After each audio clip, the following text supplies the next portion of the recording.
So take a quick look around you right now. Seriously, whether it's the screen you're watching this on, the lights overhead, or even just the refrigerator humming quietly in the kitchen, you are constantly interacting with this totally invisible, silent force. We literally use it every single day. We rely on it completely, but let's be honest, most of us never really stop to think about what's actually happening behind the drywall of our homes. What exactly is powering our lives? Well, today we're going to demystify this hidden world. Okay, let's dive into this. Welcome to our explainer on the absolute fundamentals of home electricity. I want you to think of this as an exclusive behind-the-scenes house tour, but instead of looking at the architecture or the decor, we're looking at the invisible energy flowing through the very veins of the building. We're going to break down these core electrical concepts so you can walk away with a real, intuitive grasp of how your home actually works. All right, here's our quick roadmap for today. First, the core electrical forces. Second, AC versus DC current. Third, series and parallel circuits. And finally, number 4, taming the spark through safety. Let's get right into it. Starting off with Section 1, the core electrical forces. Whenever you hear the word voltage, I want you to immediately think of a giant invisible hand doing the pushing. It's essentially the electrical pressure that forces current to flow through a circuit. Without this pressure, nothing moves. It's the instigator, the spark of motivation that gets the whole electrical process started in the first place. Which brings us directly to what's actually being pushed. If voltage is that invisible hand, current is the actual stuff that's moving, the flow of electrons. Imagine water flowing through a garden hose. The current is the actual water. And the rule of thumb here is really simple, but absolutely vital. More current means more power flow. It's the sheer volume of electricity doing the heavy lifting inside your devices. But in the real world, movement rarely happens without some kind of pushback. And that brings us to resistance, the force that actively opposes the flow of current. If our electrons are out there trying to run a race, resistance is the headwind slowing them down. It's the friction in the system that restricts how much current can freely flow, regardless of how hard the voltage is pushing. To really visualize resistance, just think about the physical pathway itself, the wires. A thin wire naturally creates high resistance. Why? Well, it's kind of like trying to force a huge volume of water through a tiny drinking straw. It's difficult, and it creates a lot of friction. On the flip side, a thick wire equals low resistance. It's more like a massive water main pipe where the current can flow freely and easily. And this brilliantly illustrates our big aha math moment of the day, Ohm's law. Just think about how elegantly this ties our first 3 concepts together. Voltage equals current multiplied by resistance. This is literally the basic rule of electricity. The pressure required is perfectly balanced by the amount of flow and the size of the obstacles in the way. Change one of those variables and the others absolutely have to shift to compensate. It's just a perfect balancing act. To wrap up these fundamental building blocks, we have power. Now, we hear this word all the time, right? But technically speaking, power is simply the rate of using electrical energy. So when you look at a 60-watt light bulb or a 1,000-watt microwave, that number is simply telling you the rate at which that specific appliance is chewing through the energy we just built out of voltage, current, and resistance. Moving right along to Section 2, AC versus DC current.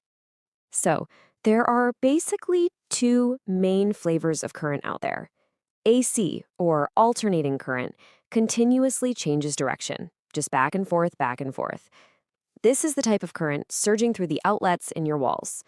On the other hand, DC, or direct current, is strictly a one-way street. The electrons flow in a single continuous direction. This is exactly what you'll find in batteries, powering everything from your TV remote right down to your smartphone. Now, I want you to focus on the number 50 for a second. When we talk about alternating current changing direction, it operates on a very strict rhythm called frequency, which is how many times the AC changes direction per second. According to our sources, 50 Hz is the standard frequency used in India. Think about that. That means the current inside your walls is reversing direction 50 times every single second to power your life. Pretty wild, right? All right, Section 3, series and parallel circuits. Okay, so let's talk about how we actually wire these things up.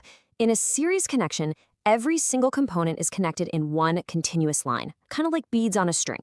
Because there's only one path, the current, remember that's the flow, has to be the exact same everywhere in that line. But in a parallel connection, components are given separate branching paths. Because they branch off from the same main source, the voltage, that pushing pressure, remains exactly the same across all of them. But, why does this actually matter to you? Well, think about the practical reality. In a series circuit, if one component fails, that one single line is broken and everything stops dead. Think of those incredibly frustrating old strings of holiday lights where one single dead bulb ruins the whole strand. But in a parallel circuit, if one component fails, the current just takes the other separate paths. If a light bulb burns out in your living room, the TV stays on. Basically, parallel circuits give you reliability. Which brings us to our final section, number 4, taming the spark, safety. The main danger we're always trying to avoid here is the dreaded short circuit. This happens when current suddenly finds a direct, completely unintended path. Remember Ohm's law? If the current finds a shortcut, the resistance in the system suddenly drops to almost zero. And when resistance drops, the current increases suddenly and violently. The electrons just rush through at a massive rate, generating immense heat. Well, actually, an incredibly dangerous amount of heat, which can easily cause severe damage or even spark a deadly fire. To prevent that absolute nightmare scenario, homes are built with a cascade of safety nets. Step 1 is the traditional fuse, a tiny piece of wire purposely designed to physically melt and break the circuit if the current gets too high. Step 2 is the modern upgrade, the MCB, or miniature circuit breaker. Instead of melting, it automatically trips a switch during an overload, and you can just easily reset it later. Finally, step 3 is earthing.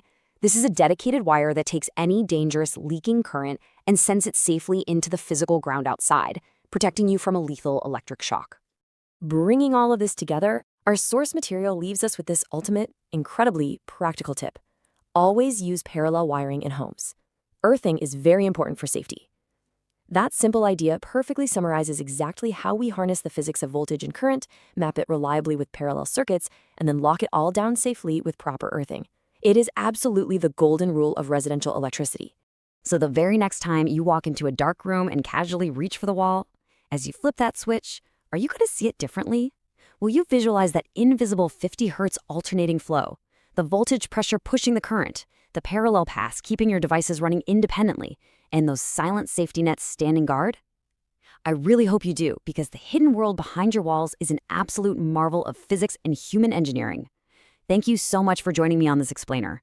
Keep your curiosity sparked and be sure to stick around to learn even more with us next time.